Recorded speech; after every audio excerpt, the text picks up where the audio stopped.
Hi, TK. Mrs. Malin's back again this week to share another story.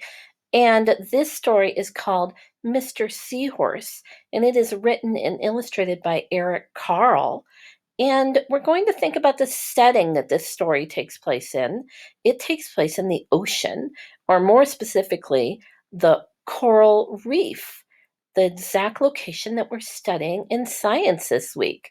So let's enjoy the story, Mr. Seahorse. Mr. and Mrs. Seahorse drifted gently through the sea. Mrs. Seahorse began to wiggle and twist this way and that. "It's time for me to lay my egg," she said. "Can I help?" asked Mr. Seahorse. "Oh, yes, thank you," said Mrs. Seahorse. And she laid her eggs into a pouch on Mr. Seahorse's belly. "I'll take good care of our eggs," said Mr. Seahorse. "I promise." Well, that is unusual. As Mr. Seahorse drifted gently through the sea, he passed right by a group of trumpet fish hidden in a patch of reeds. But before long, Mr. Seahorse met another fish. "How are you, Mr. Stickleback?" asked Mr. Seahorse. "Delighted," replied Mr. Stickleback.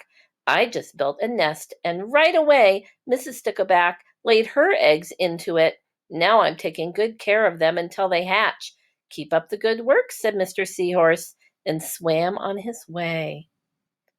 There's another father taking care of the babies. As Mr. Seahorse drifted gently through the sea, he passed right by a lionfish hidden behind a coral reef. But before long, Mr. Seahorse met another fish. "How are you, Mr. Tilapia?" asked Mr. Seahorse. Mr. Tilapia didn't answer. His mouth was full of eggs. I know," said Mr. Seahorse. "Mrs. Tilapia laid her eggs. Now you are taking good care of them until they hatch." Mr. Tilapia nodded his head. "You must be very happy," said Mr. Seahorse, and he swam on his way. There's another good father fish. As Mr. Seahorse drifted gently through the sea, he passed right by several leaf fish hidden among the seaweed. But before long, Mr. Seahorse met another fish. "How are you, Mr. Curtis?" asked Mr. Seahorse. "Perfectly fine," said Mr. Curtis. "Mrs. Curtis laid her eggs, and I have them stuck on my head. Now I'm taking good care of them until they hatch." "You are doing a good job," said Mr. Seahorse, and swam on his way.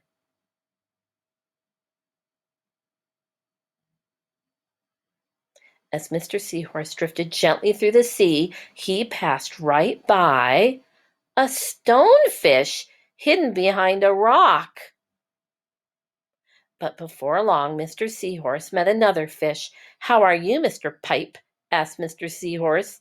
"Couldn't be better," replied Mr. Pipe. "Mrs. Pipe laid her eggs along my belly. Now I'm taking good care of them until they hatch."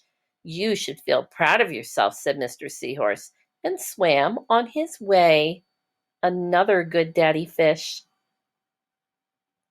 But before long, Mr. Seahorse met another fish. "How are you, Mr. Bullhead?" asked Mr. Seahorse. "Tip-top," replied Mr. Bullhead.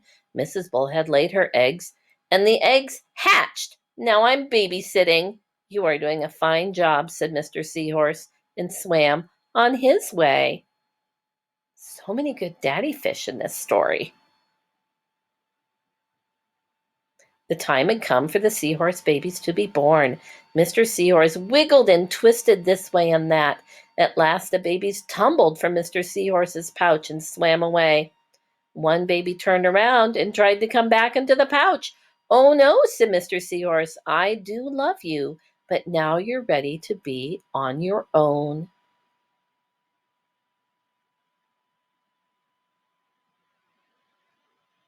The end.